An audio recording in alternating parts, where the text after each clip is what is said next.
In today's vlog I will tell you about the engine control room.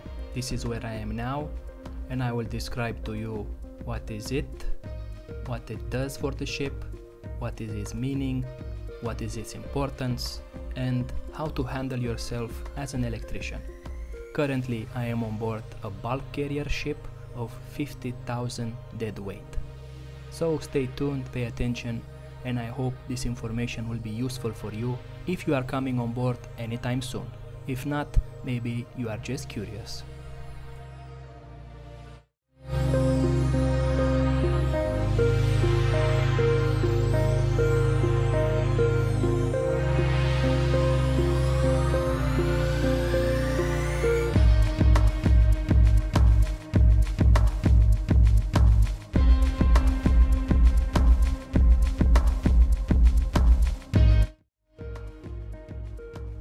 So this is the main switchboard, and it is inside the engine control room.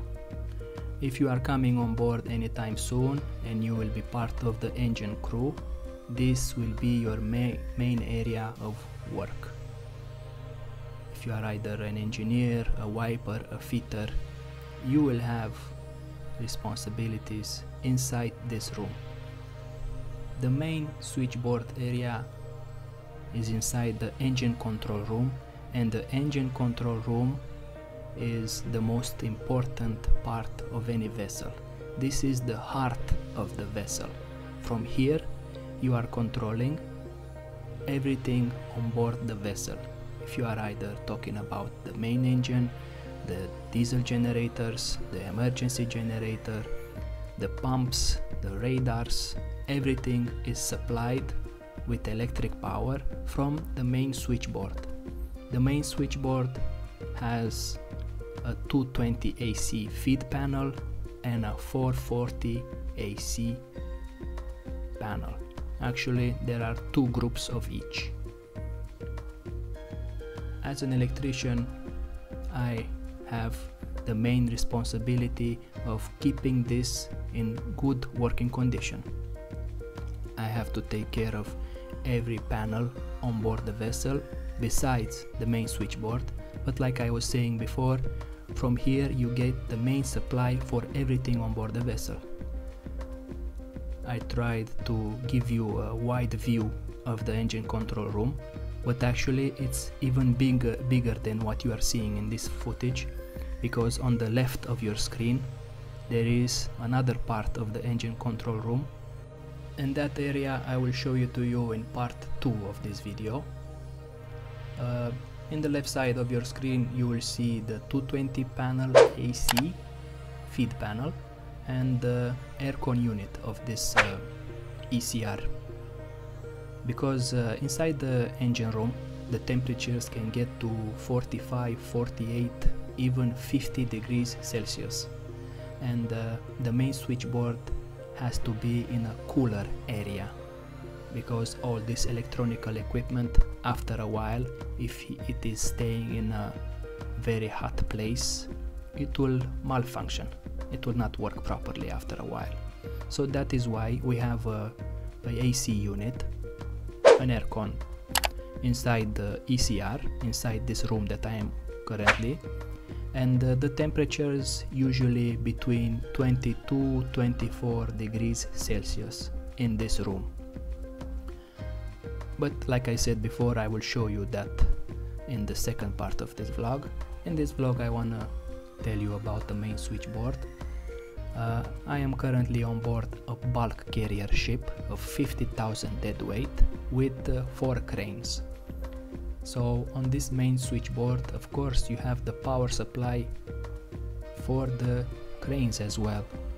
We even have had a troubleshooting for crane number 2, if I remember correctly, and I had to switch off the breaker from here, from the main switchboard area.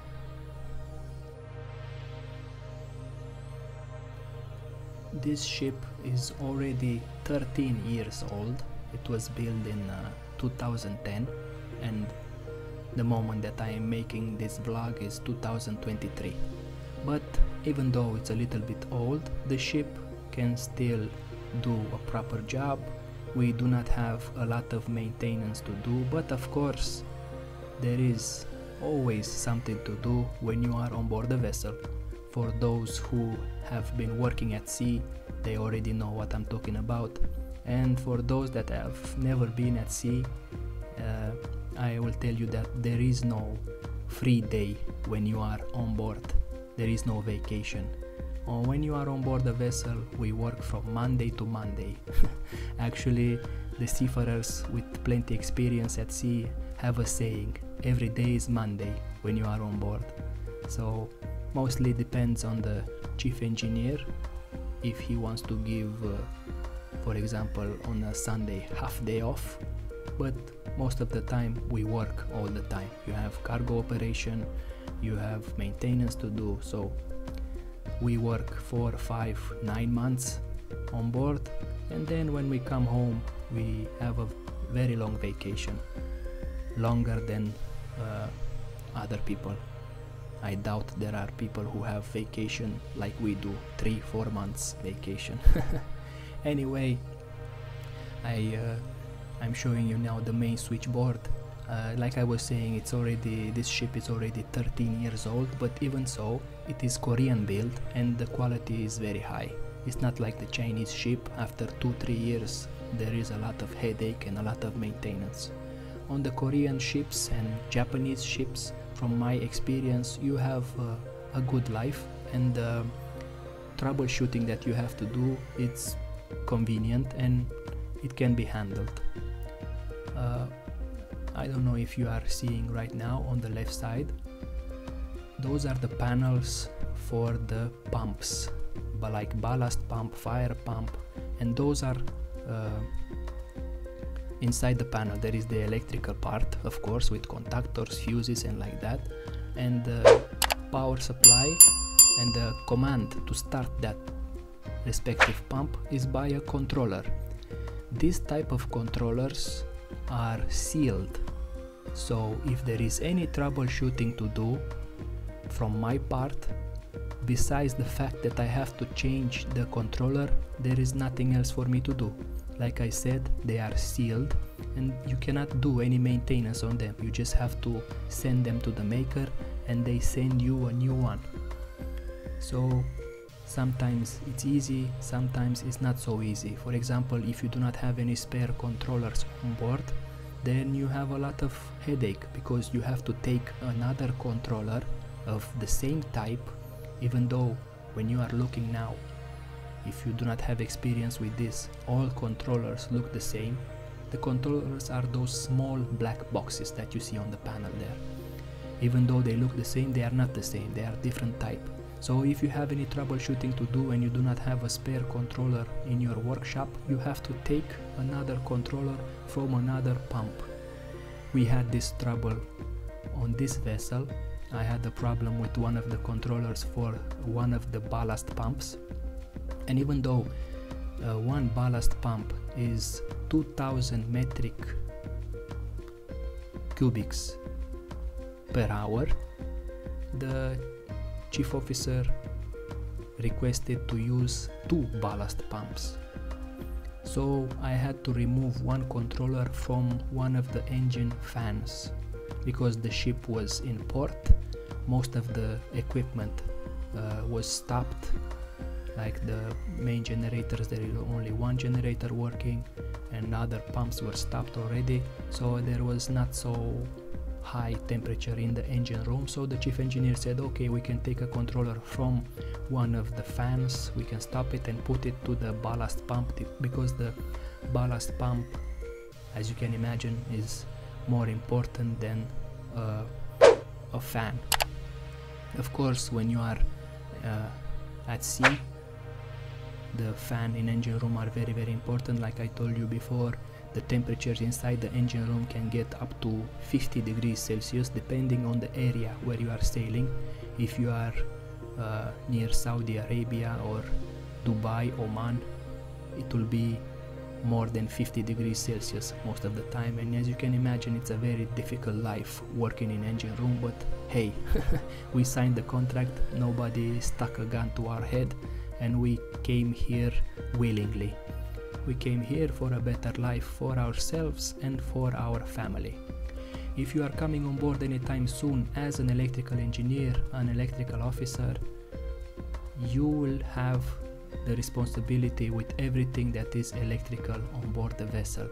And keep in consideration that besides the passenger ships, where you have a chief electrician and second electrician, third electrician, assistant electrician, when you are working on the commercial fleet like bulk carriers, tankers, ro-ro ships, you only have one electrician. Keep that in mind. As you can imagine, there is a lot of responsibility. Some people may say, yeah, but the electrician has a very high salary. That is true, but how much of a salary can you have to have so much responsibility? So if you are planning to come as an electrician on board, keep in mind that you will be alone in this job. Nobody can assist you. Not because they don't like you or anything like that, it's just that they do not have electrical knowledge. So you are alone in this job, so you have to have a lot of knowledge about everything and always be safe. There is no second chances when you are an electrician. Hey, thank you very much for your attention. I hope that you have enjoyed the vlog. Don't forget to hit that like button. It's free and it's just an excitement for me to make more interesting vlogs for you. That is all that I'm asking. If you want to share this to your friends, maybe you have some future Marines in your life, or maybe you just want to show the other people how we are handling ourselves here in the middle of the ocean. I will keep posting interesting stuff about the seaman life, about the machinery that we have on board. And if you want to subscribe to the channel, you will see all this as soon as I post them. Every Saturday will be a vlog for you.